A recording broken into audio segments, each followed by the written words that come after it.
सहनाववतु सहनौ भुनक्तु सह वीर्यङ्करवावहै तेजस्विनावधीतमस्तु मा विद्विषावहै। ओम शांति शांति शांति। उपनिषद सार में हम ईशोपनिषद का स्वाध्याय कर रहे हैं और बहुत ही सुंदर वेद मंत्र है। अंधम तमः प्रविशन्ति ये अविद्यामुपासते ततो भूय इव ते तमो याउ विद्यायामृता। संसार में वे लोग जो केवल अविद्या की उपासना में लगे रहते हैं, अविद्या में रहते रत रहते हैं, वो तो गहरे अंधकार में प्रवेश करते हैं। लेकिन उससे अधिक गहरे अंधकार में वे प्रवेश करते हैं जो केवल विद्या की उपासना करते हैं, अर्थात केवल दिखावटी अहंकार में जो लगे रहते हैं। दो चार ग्रंथ याद कर लिया और वो समझते हैं कि हमसे ज़्यादा संसार में कोई विद्वान नहीं है, आचरण में बात उतरती नहीं है। ऐसे लोग उससे भी गहरे अंधकार में प्रवेश करते हैं। अविद्या जो हमारे लिए अत्यंत ऐसे अविद्या का जो स्वरूप, अविद्या से युक्त व्यक्ति ऐसे बोलते तो अज्ञान एक मोटे अर्थ में प्रयोग करते लोग, लेकिन यहाँ अविद्या का विशेष अर्थ है। इसको दो चार अर्थ मैं आपके समक्ष प्रस्तुत करूंगा ताकि भ्रांति ना रह जाए। इसके बाद फिर अपनी चर्चा आरंभ करूंगा। तो एक और मैं लिख देता हूं विद्या।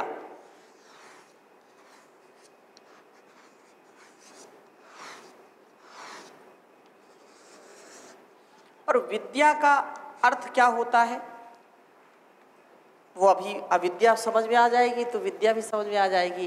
एक बात समझ में आ जाए तो दूसरी बात को हम समझ लेते हैं। विद्या और एक है अविद्या।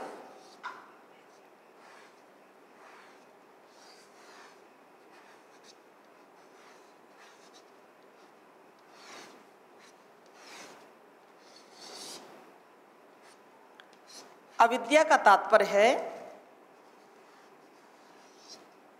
मोटे तौर पर ये कहते हैं, थोड़ी सी अल्पज्ञता, अज्ञान।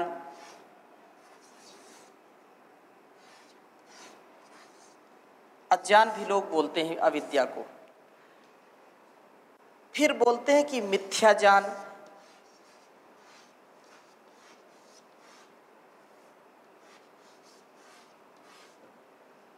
जो मिथ्या ज्ञान है उसको अविद्या कहते हैं, मतलब विपरीत ज्ञान, उल्टा ज्ञान।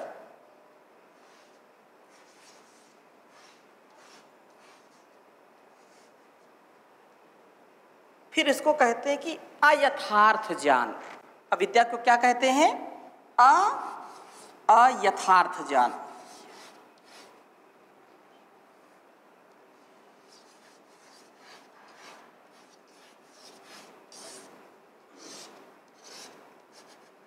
अयथार्थ ज्ञान।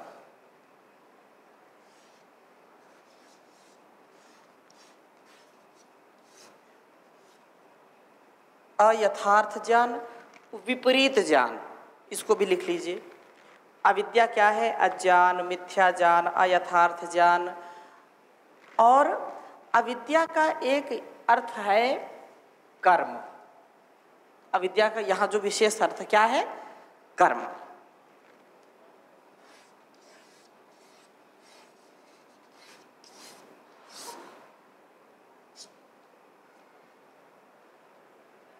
अब जब हम इसको विद्या के परिप्रेक्ष्य में देखेंगे तो विद्या का अर्थ क्या हो जाएगा? जो ज्ञान है। विद्या क्या है? जो सत्य ज्ञान, मिथ्या ज्ञान और एक यथार्थ ज्ञान। सत्य ज्ञान, यथार्थ ज्ञान। जो कर्म है, कर्म का फिर वहां पर ज्ञान। जब तक ज्ञान व्यक्ति को नहीं होता तब तक वो कर्म भी नहीं कर सकता है। तो यहाँ पर इस बात को हमको समझना चाहिए कि विद्या हमारे लिए अत्यंत लाभकारी है। लेकिन विद्या क्या है? विद्या जो आध्यात्म ज्ञान है, जो यथार्थ ज्ञान है। और अविद्या यहाँ पर एक अर्थ और लिख लो, क्योंकि अर्थ बहुत सारे हैं, कोई भी शब्द आपको जो अच्छा लगे। भौतिक ज्ञान उसको भी लिख लो। अविद्या मतलब क्या है, एक प्रकार से यहाँ भौतिक ज्ञान। अब समझने का प्रयास करेंगे। विद्याम च अविद्याम च आगे बोलेंगे, आगे की वेद मंत्र में। अविद्या और विद्या के यथार्थ स्वरूप को समझ करके व्यक्ति जब वैसा आचरण करता है तब उससे लाभ मिलता है, नहीं तो लाभ मिलता नहीं है। और विद्या सबसे बड़ा धन है। हम बचपन से सुनते हैं विद्या धनम सर्वधनम प्रधानम। एक तो जो पुस्तकीय विद्या है, इसलिए भर्तृहरि भी लिखते हैं विद्या नाम नरस्य रूपमधिकं प्रच्छन्न गुप्तं धनम। विद्या भोग करी यशः सुख करी, विद्या गुरु नाम गुरु। विद्या बंधु जनो विदेश गमने, विद्या परा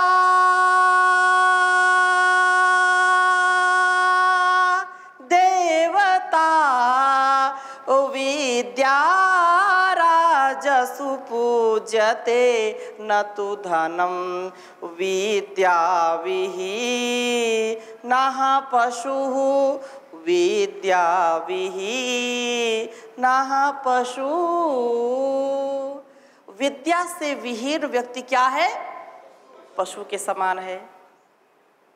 अब यदि हम इसका विश्लेषण करते हैं कि विद्या यदि यथार्थ ज्ञान है, अविद्या अयथार्थ ज्ञान है। विद्या ज्ञान है, विद्या क्या है, ज्ञान है। और अविद्या क्या है, कर्म है। अविद्या क्या है,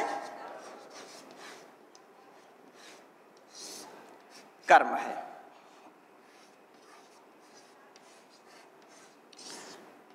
ये एक दूसरे के पूरक है। बिना जान के कोई ठीक ठीक कर्म कर पाएगा क्या? पहले हम किसी व्यक्ति को, किसी वस्तु को, किसी स्थान को जानते हैं कि नहीं जानते, और फिर उसका यथोचित प्रयोग करते हैं, जीवन में करते हैं कि नहीं करते।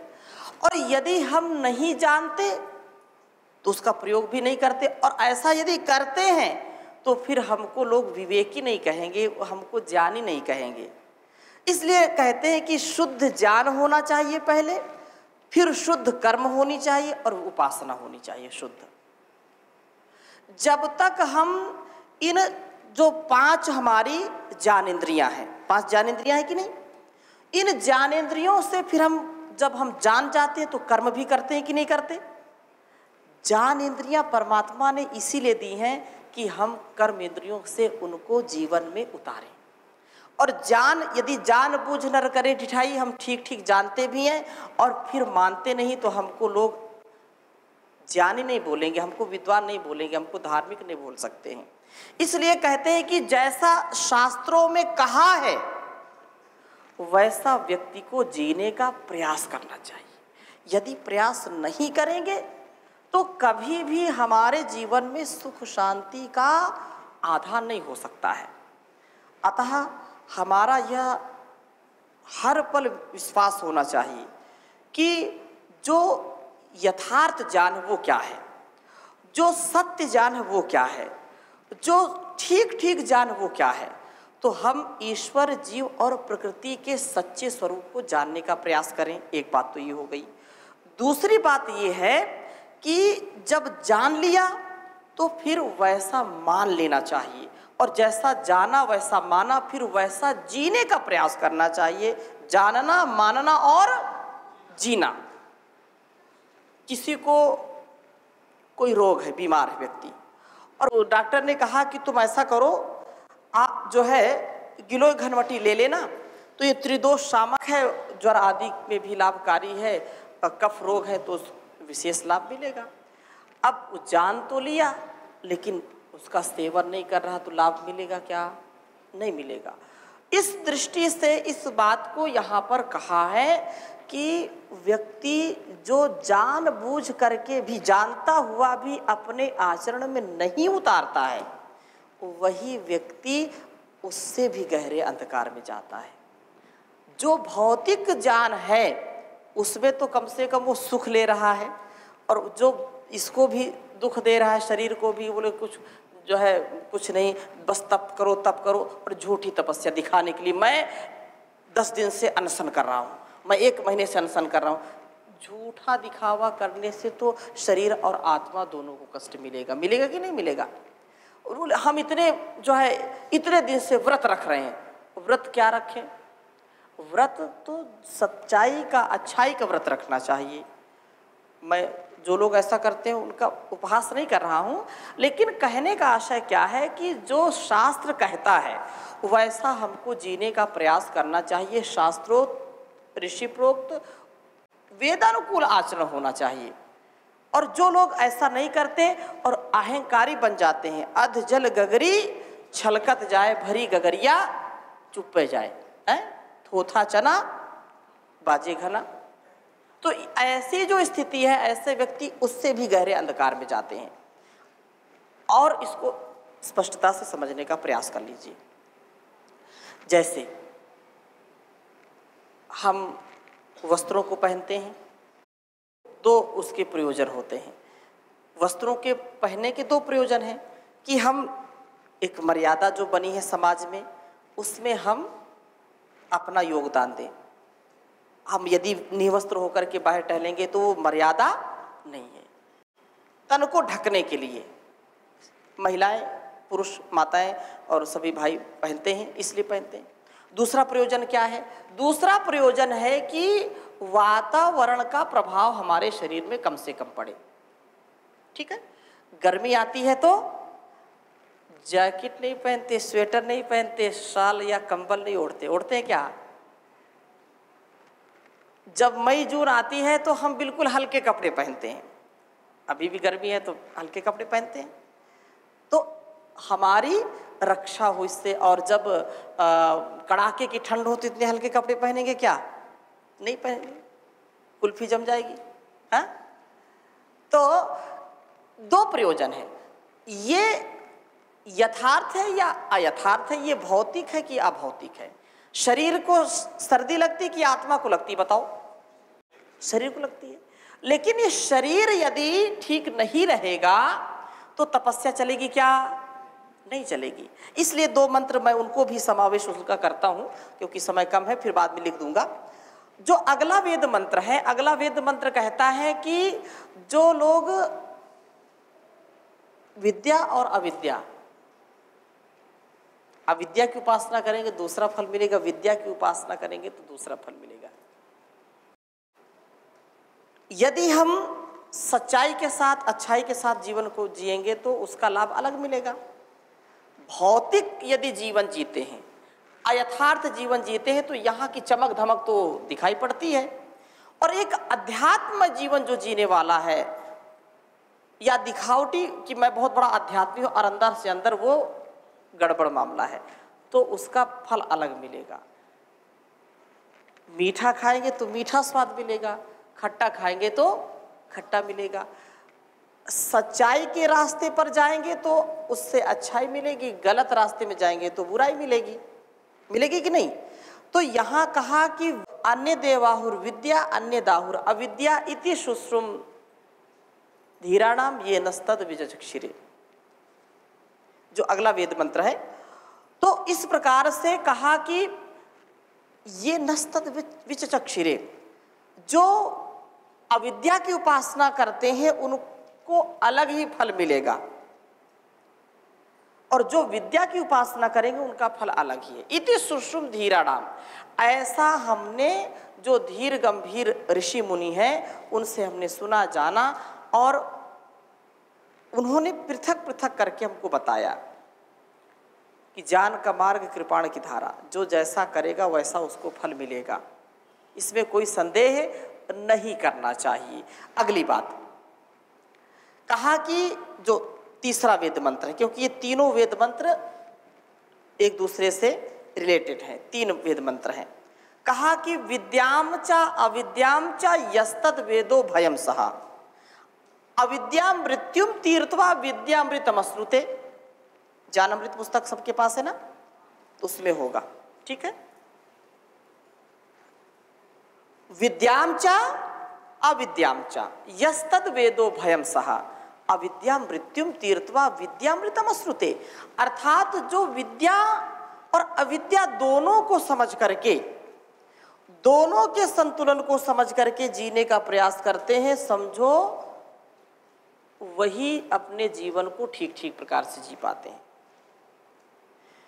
इस जीवन में अविद्या मृत्युम तीर्थवा, अविद्या से मृत्यु को पार कर जाते हैं, और विद्यामृतमश्नुते, विद्या के द्वारा अमृतत्व की प्राप्ति कर लेते हैं। कहने का आशय क्या है? कहने का आशय ये है कि जितना भौतिक जगत हमारे लिए कल्याणकारी है, उतना ही आत्मिक जगत भी कल्याणकारी है।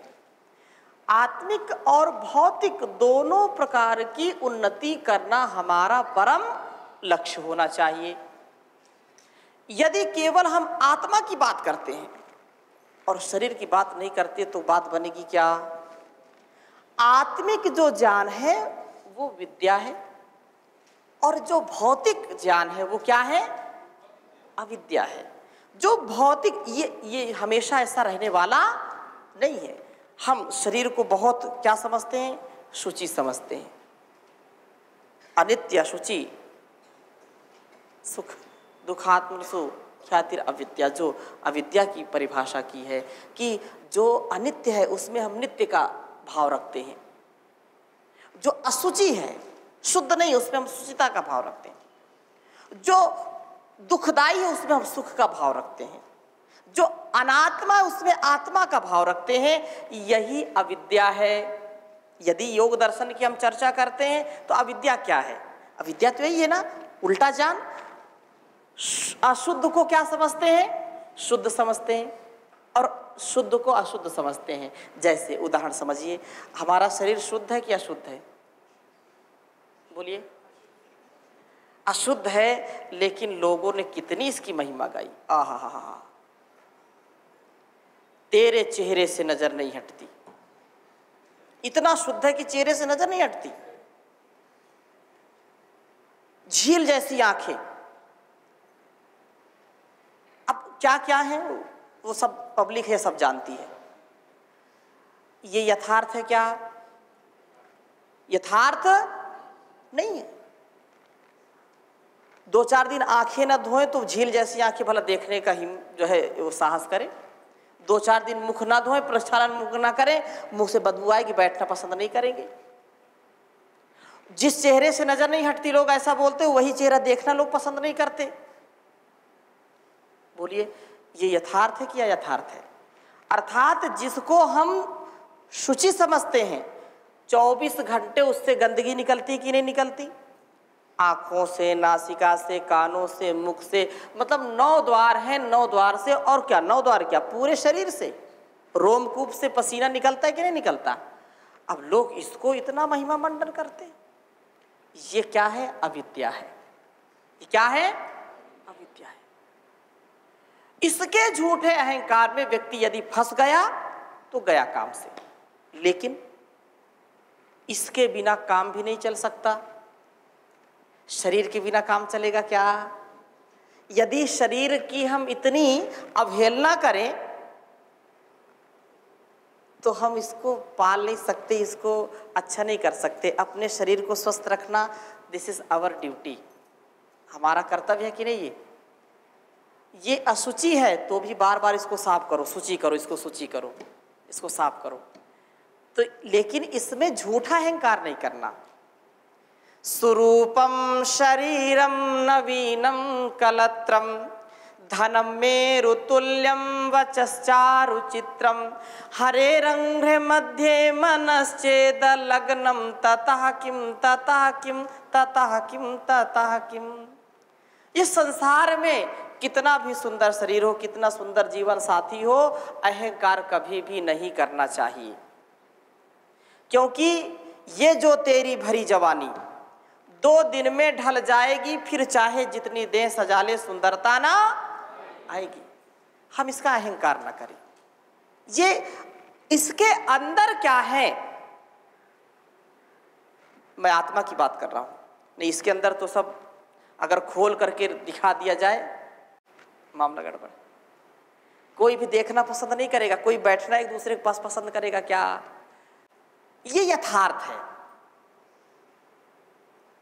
इस शरीर का कभी भी अहंकार नहीं करना चाहिए, क्योंकि ये मलमूत्र से भरा पड़ा है। लेकिन कुछ लोगों ने अति इसमें कि अरे ये तो बिल्कुल नश्वर है, नष्ट होने वाला है, इसमें बिल्कुल, और बिल्कुल सूख के बिल्कुल जो है हड्डी हो गए।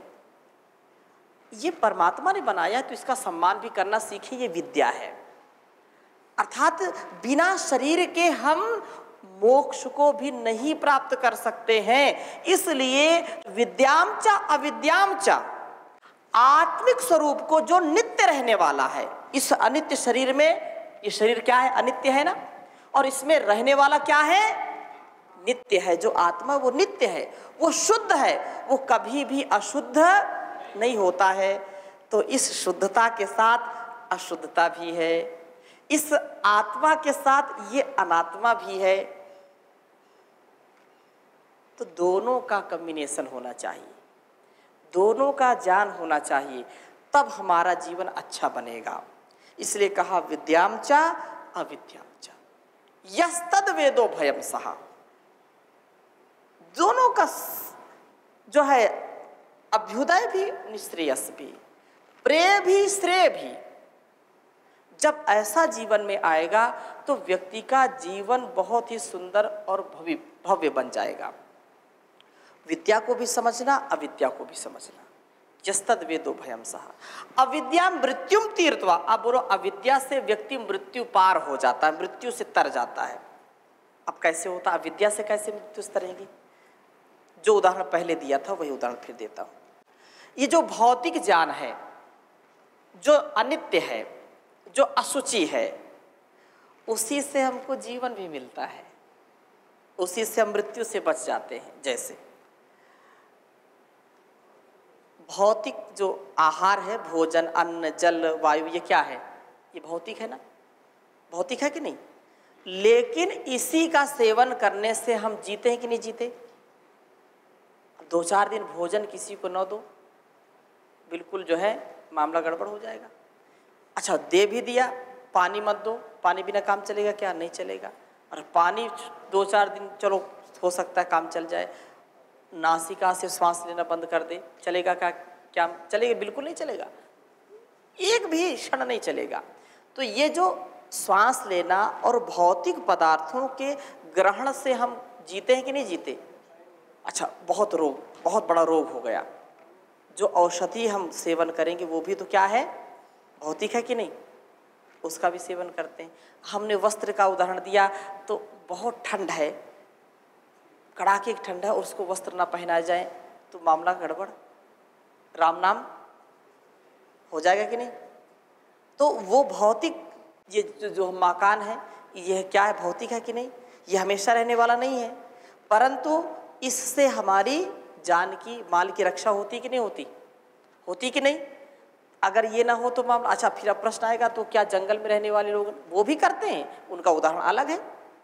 तो अपने जीवन की रक्षा के लिए, सुरक्षा के लिए जो कुछ भी हम भौतिक वस्तुओं का, व्यक्तियों का, स्थानों का प्रयोग करते हैं, वो एक प्रकार से हमारे लिए मृत्यु से बचने का उपाय है। उपाय है कि नहीं? अगर चिकित्सक ना हो तो मामला गड़बड़, वो ऑपरेशन करता है, सब प्रकार से हमारा कल्याण करता है। तो दोनों प्रकार से, एक तो ये हो गया, दूसरा विद्यामृतम अश्नुते। विद्या से क्या है? अमृतत्व की प्राप्ति होती है। विद्या से क्या होती है? अमृतत्व की प्राप्ति होती है। यदि विद्या नहीं है तो व्यक्ति का जीवन पशु के समान है। आपने श्लोक सुना है, येषां न विद्या न तपो न दानम ज्ञानम न शीलम न गुणो न धर्मः ते मर्त्यलोके भुवि भारभूता मनुष्य रूपेण मृगश्चरन्ति। जो विद्या से हीन व्यक्ति है, जिनके पास येषां न विद्या न तपो न दानम, न तप है न दान है, न ज्ञानम न शीलम, न ज्ञान है न शील है, स्वभाव है, न गुणो न धर्म, न धर्म का पालन करते हैं, न गुणवान है। ते मर्त्यलोक के भूई भार भूता। इस मर्त्यलोक में, इसको मर्त्यलोक बोलते हैं क्योंकि लोग आते हैं मर के चले जाते हैं। इस धरा को क्या कहते हैं? मर्त्यलोक, क्योंकि लोग यहाँ आते हैं और मर करके चले जाते हैं। तो यहाँ पर जिनके पास विद्या नहीं, जिनके पास ज्ञान नहीं, जिनके पास बल नहीं, शील नहीं, इंद्रिय जय नहीं, दान नहीं, धर्म नहीं, ऐसे लोग पशु के समान हैं। ते मर्त्यलोक के भूवि भार भूता।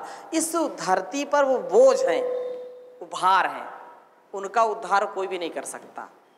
इसलिए हम भार न बने, अपने उद्धारक बने, अपना उद्धार करें और दूसरों का भी उद्धार करें। इसलिए जो आत्मवेत्ता होते हैं, जो आत्मचिंतन करके आत्म अनुकूल आचरण करते हैं, आत्मोन्नति करते हैं, वे ही राष्ट्र उन्नति, समाज की उन्नति करते हैं और वो अमर हो जाते हैं। वो क्या हो जाते हैं? अमर हो जाते हैं। जो विद्या से युक्त जीवन जीते हैं उन्हीं का नाम रोशन होता है और वो अमृतत्व को प्राप्त होते हैं, वो मुक्ति को प्राप्त होते हैं, मोक्ष को प्राप्त होते हैं। इसमें कोई संदेह नहीं होता है।